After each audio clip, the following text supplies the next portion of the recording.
Can I take a minute? I know you have a bit of some time. Can I take a minute and tell you where all this started from? You wonder where this maisha bora thing came from, eh? I'll tell you a very interesting story. And I know some of you will get amused by this.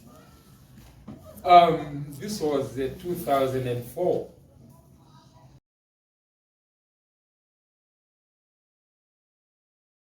Walikuwa chini kuliko wewe mahali huko. Hakuna mtu aliwapeleka class akawaonyesha inafanywa hivi. Maybe they invited somebody at home, akakuja akawaonyesha kidogo kidogo, and eventually today they have a company. I know you could be waiting for us to finish the classes, or maybe you go for a bank loan at Equity, because I always hear people talk about capital every time we tell somebody to start a business. The first question is capital, go happy, thinking, hello? Yes. You don't need capital, you don't need kanjo license, you don't need anything. All you need is what you have at home and the knowledge that you have harvested from this class. Now the point here is, if you have not started your industry at home yet, can I put it in black and white? Yes. You're wasting time. You're wasting time. I know it might sound a bit rude, but you're actually wasting time. If you ever aspire to begin or start a business out of this program, then the time between now and when you're going to start doing it at home, you are actually wasting it. You should have done it yesterday. Let me give you a case study. Some of us live in flats, isn't it? Flats that have got about 10 families there. If you made good bread for them today, maybe just give them for free and go bankrupt because of that. Or you sell to them good, nice bread. And they buy bread every morning. True or false? Yes. So why wouldn't they buy bread from you every morning if you give them good bread? They wouldn't mind buying it right from there at the source. And they're actually hot. How many people are in your WhatsApp group? In your no, not group, in your phone book. How many groups are you in WhatsApp? What do you do with them? Chat. Right out Dinka. Ruto. Gazi Gachagua. Dio. Anything, name it. Just name it too. Mazina maana. If you sat down and looked at that WhatsApp for platform or your phone book, plus your kitchen, plus the skills that we have given you, plus the sufriyas and the mwiko you have at home, that is way higher than where an industry should start. Yeah? That's too much. That's too much. Let me. Can I take a minute? I know you have a bit of some time. Can I take a minute and tell you where all this started from? You wonder where this maisha bora thing came from, eh? I'll tell you a very interesting story. And I know some of you will get amused by this. This was 2004. And a friend of mine, I'm a teacher by profession, eh? So a colleague friend of mine lost a cousin. We went for a party in Manhattan. And we met this guy. I still remember his figure. I saw him once, actually. I don't know if you know there are people who are sent to you to deliver and they go. They deliver what they were sent to you and they go and you'll never see them again. You know there are people like that. This guy was arguing with my friend and they were saying, my friend, hii gani naenda nayo ukiwa wapi wewe? Na juzi nimesikia umejenga flat nyingine huko. What's up? This guy said, acheni ujinga nyinyi. Kuja niwaonyeshe pahali pesa iko. So, kusikia hiyo si mimi nikavuruta hili. Wewe umesikia hiyo? Any group? See. Okay. Not that it was lost, eh? She needed to know whose bread it was. So, now see, this guy told us a very weird thing. Let me cut the story short. What I do, I write proposals to a non-profit making organization, non-government organization called National AIDS Control Council. I write proposals, I get 1.2 million, I take 200,000, I invest into COVID to our AIDS, na usaidizi, I take $1 million and go and put in my flat. Oh, and I asked this guy. I really wanted to ask him, don't you see how weird that is? But I didn't ask him back. Hiyo ni shauri yake, that's the way he is, and that's how he was born, yeah? I couldn't change him. But I asked him, how do you like these proposals? He said, he went to his car. He's driving a big car, my friend. And they removed some files, akatuonyesha how he writes the proposals. Do you know me? That was the end of the value for me. I didn't follow anything else. That was it. Me, I knew this guy has some point. And I decided I'm going to write a proposal. But of course, I didn't know how to steal, so I knew I wouldn't steal this money. So me, I wrote a 1.2 million proposal. I divided the money amongst the group I was proposing, and I put a small salary for myself. I knew I'd get a side business, a side hustle, and I would pay myself 500 shillings per day in the proposal, and I knew I'm going to implement that on board. How stupid I was, 500 shillings surely. But I didn't know how I could take that kind of money and put it in my pocket. Honestly, I didn't know how to do that. But I wrote a proposal, and this was about tie and dye, how we're going to do tie and dye, how we're going to buy. I went to the shop this week, I shopped the materials, and I got all the costs. And then I also went to a distributor in town. I looked at a singer distributor. I shopped about sewing machines. So I set up my group. I promised them I'll give you materials, I'll give you dyes, I'll give you chemicals, I'll give you fabric. And we made a nice group.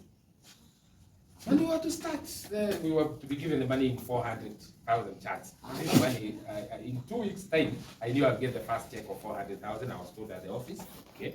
And I knew that we were going to start one. Then I procured teachers to come and teach tie and dye. 2 weeks to get the check. And here the news came down. The then head of the organization was called Dr. Gashara. Some of you may have heard about it. She was sacked. And in the Gazette notice, in the newspapers, the National AIDS Control Council had said all the transactions, all the commitments of National AIDS Control Council are null and void. Therefore, I received an SMS, and I was told no more money coming from National AIDS Control Council. Sasa hiyo ujue nimeinvest ndo zangu hizo kutravel yote na connection na kumobilize watu. So here I called my people, that was in the Muru. I called them, I sat them down, and I removed the newspaper and told them, I'm so sorry, I did not intend to lie to you, but you can see what has happened. Therefore, I am not committed there. I remember one old mzee, still remember he had a big mark here, it was a birthmark or something. And he stood up and said, Mwalimu Ngovi, kwani nani alisema lazima tulipiwe masomo? Sisi wenyewe hatuwezi kukulipa ukatufundisha kile ulikuwa umetarajia. I said, can you afford it? Yes. And I was given 2 days, and they set up a meeting the 3rd day from that day, and they said, come up with the payments so that the materials you need. Train us, even if you don't buy what you intended, give us the training. Yeah? That's a good idea, yeah? So me, I calculated the money, it was coming to 550 per person, and I came and told them, and amazingly, they paid that day. All of them, almost all of them, they paid the money. I was like, and because out of sympathy, I had not even put our salaries. We had to do it voluntarily because we have failed in what we had intended. So we wanted to just do it and make these people happy and we go. And we did the training, and it worked. And the graduation day was attended by the then MP. When you're here now,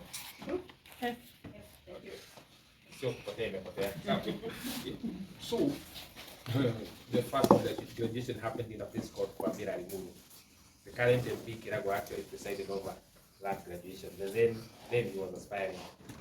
And when that program was so successful, the first stop, I come from a place called Mangu in Gatundu North. The first stop the following day was in Mangu Catholic Church. I told the priest what had happened, and I told him, I'm going to teach here. And I'm going to charge these people 1,000 shillings. I want to place 500 shillings on myself.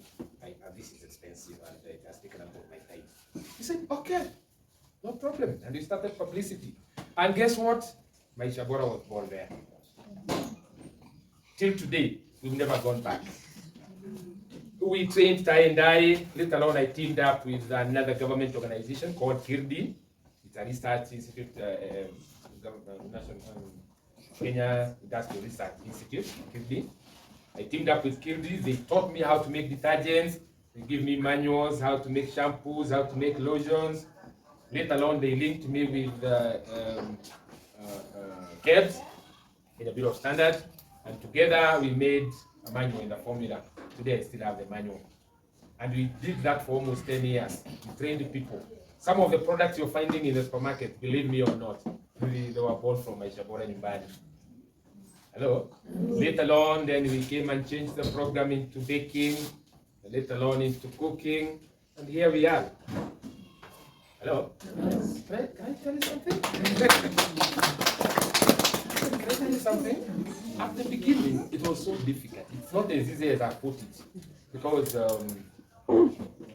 it's a long story. Yeah? There are times we had difficulties. I want to remind you, by then, I didn't have even a bicycle. Hello? I was running a small nursery school in Kwambera, primary, and that's when we were doing the training initially. And when we went to Mangu, we used their hall. I could not even afford 1,000 shillings for a priest to tell him thank you. Let alone your priest who will come with a big envelope. That one we didn't even have 1,000 for. Hello? It went on, and in between a lot of struggles. I still remember one very crazy incident. I traveled to train in Mihote, a place called Mihote in Mukwege. And sometimes I used to go with bus there one way. And during my class that day, nobody paid even a shilling. And up there, I don't have a single shilling to go back home. And luckily there was a mzee who used to talk a lot. And I had to lie, of course. I couldn't admit it. I told him on my way here, I don't know where I lost my money, but I don't have money. So how can I come telling you I didn't have money to go back home? I'm teaching you entrepreneurship. Would it make sense? No. And he gave me fare back. He gave me 2 options. We can spend the night here, and we try to find a way tomorrow, or we can go to a friend of mine for a shop file and we borrow some money. And that's what we did. We borrowed some money so here and there. He's talking. How do I say now? He talks, he was given money, I went back home. And so many difficulties. So many difficulties. Hello? Today, we are the same people who take an envelope carrying 50,000 or 100,000 and give to the priest. And we pay our teachers money, good money. Hello? Some of the teachers who are training here, they had more than 100,000. Wow.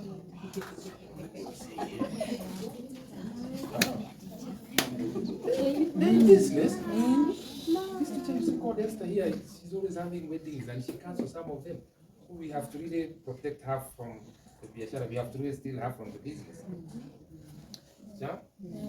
So when I see that you were supposed to have started yesterday and you have more than it will take to start a business or an industry, I know what I'm talking about. So you ought to have started it yesterday. You can imagine. Initially, this was supposed to be a stealing venture. I was taught how to steal. I don't even know the name of that guy. I never even got interested. Because I knew if I tell him I've written a proposal, the next thing he will tell me, show me where to buy a plot to build a flat. And I knew I wouldn't do that. Because again, I also believe in integrity. In all the business ventures that you go into and whatever you do, if there is no integrity, then you ain't going far. You can't go far. You can build big flats, drive big cars, but they will not satisfy you. Trust me, you need integrity to succeed in business. And success is not based on those flashy things. Eh? It's not about gold and silver, it's about how satisfying it is to you. Right? So integrity in business, in whatever you do, you know your engagements. When you go to a person, when you go to her and you make an agreement with her, whether you are able to do it or not, be sure that you are together with her in that agreement until you officially sign it out. Understand what I mean? Yes. If I borrow 100 shillings from her, I'll pay tomorrow. Tomorrow comes, I can't pay her. Then I need to go back to her and tell her, I told you I'll pay your money today. I can't pay you. Do you make a decision? You can give me a little more time or whatever you decide. If she says, I'll penalize you 20 shillings for every other day that you stay with the money, the only day I have to comply with it. It's her money, isn't it? If she says, I've forgiven you, I'm not saying, hallelujah, thank you, Lord. If she says, no, I'll give you one more week and you really have to pay. You know, don't switch off your phone. Eh? Don't run away. Hello? Don't wait for capital to start a business. If you ever have money, If you told me that you need capital today to start a business or to start a bakery, and then I come and ask you, how much money do you need? I need 100,000 shillings. I'll give you 200,000 shillings. You know what? I've killed your vision. That's the end of it. Nobody thinks when they have money in their pocket. All ideas go through the roof. Did you know that?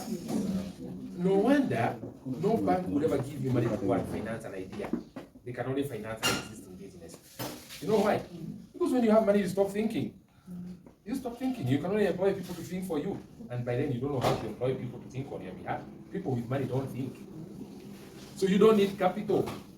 What you need is the idea and the will to begin it. Once you start it, then it will ask for money. You can go looking for money. Because you say you want that capital to start a bakery. Yeah? I ask you how much. You don't know. If you told me the amount, of course you'll be lying, isn't it? You don't know what it takes to run the business. You need to get down into it. You need to put your hands into it. If you're thinking of starting a bakery, if you're thinking of making cakes for sale, you have to make that one at home. It will backfire on your face, okay. That will give you courage to do another one tomorrow. If it backfires again, then you bite your finger and say, wewe cake na wewe shetani shauri yako, I'll do it. And that is what it takes to build that company. Are you together? Yeah. Why I'm telling you this is because you will get used. Tutazoea hii mambo. Tunakuja kama kesho, next week mambo mtatengeneza nini? Buns and scones, yeah? Today everybody came in saying, I can't wait to see how it's done. Now that we have done it, in just a few minutes you'll be seeing bread loading from the oven. Right? And your journey will be over. I know now. Hula, I can make bread now. So next week we wait for a new thing. Buns are made. Oh, I can't wait. On and on and on and on will continue to the end. You get used to it. Mzoeane na training, mzoeane na wewe. Sasa tushazoeana mwisho umetoka ile gate. No, just chochote. Hello? If you have to do it, it has to be yesterday, not today, not tomorrow. Start it off. You have enough, you have more than enough. That kitchen of yours is enough. The good thing about bakery and food production and food business, you don't need any. You start off in your kitchen. That's the best place to start. All the equipment you need, you have. What you do not have, even if you don't have a weighing machine, switch up your butcherman. He can be weighing the ingredients for you. Hello? After all, we have very nice scales that we bring in here. France quality scales. Go to bakery. They thought I was joking. Now see what is happening. Can you imagine how much you have learned within 3 months? Didn't I tell you there? We were sitting out there. Do you remember? I told you less than 3 months you'll be a baker. Are you? Yes. Are you? Yes. That's what happens. Good things come, go. People watching and saying, oh, Mungu matatizo shida nini unataka afanye nini jamani? Amka, magoti itatoka ngozi. Amka, do something. You can't spend all your life on your knees. It has been answered. The day I stepped on that gate, that prayer was answered. Implement it. Hello? You wanted a business, isn't it? Now the problem is you wanted a big shop installed there. Because kwa Kristo saa zingine tunakuanga na kaujinga kengine. I receive in Jesus name na nakelea gari ya mikono. And you won't save a shilling out of it.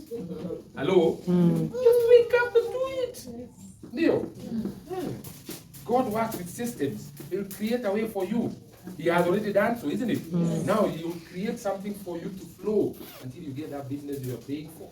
That occupation you are paying for, he'll give it to you. Hello?